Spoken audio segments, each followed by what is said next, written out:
ولقد أخذ الله ميثاق بني إسرائيل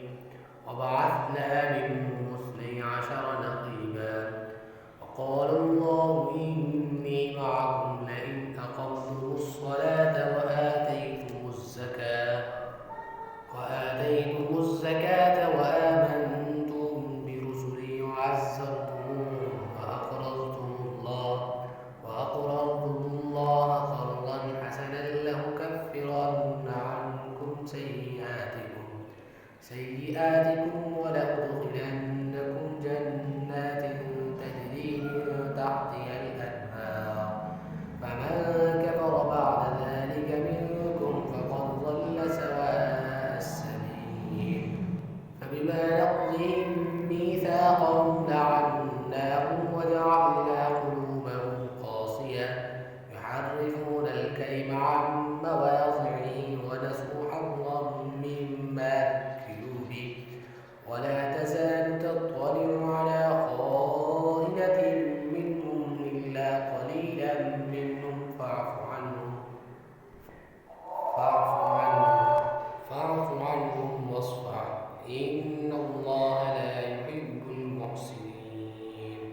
ومن الذين قالوا إنا نصارى أخذنا ميثاقهم فنسوا حظا مما ذكروا به فأغرينا بينهم العداوة والبغضاء إلى يوم القيامة وسوف ينبئهم الله بما كانوا يصنعون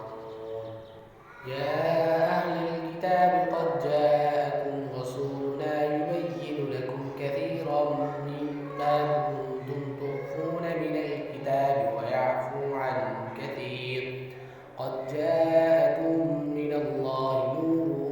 وكتاب مبين يهدي به الله من اتبع رضوانه سبل السلام ويخرجهم من الظلمات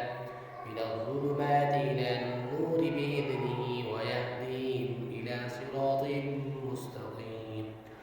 لقد كفر الذين قالوا إن الله هو المسيح ابن مريم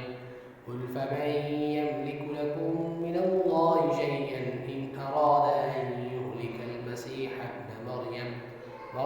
وأمه ومن في الأرض جميعا ولله ملك السماوات والأرض وما بينهما يخلق ما يشاء والله على كل شيء قدير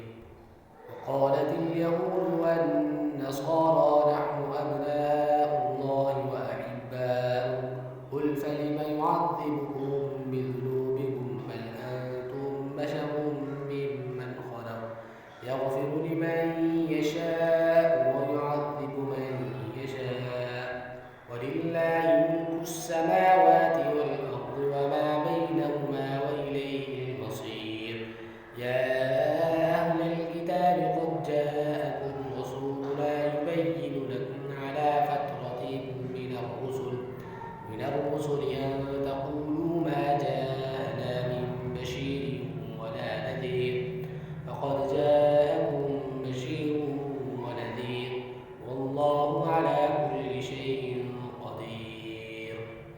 وإذ قال موسى لقومه يا قوم اذكروا نعمة الله عليكم إذ جعل فيكم أنبياء وجعلكم ملوكا وآتاكم ما لم يؤت أحدا من العالمين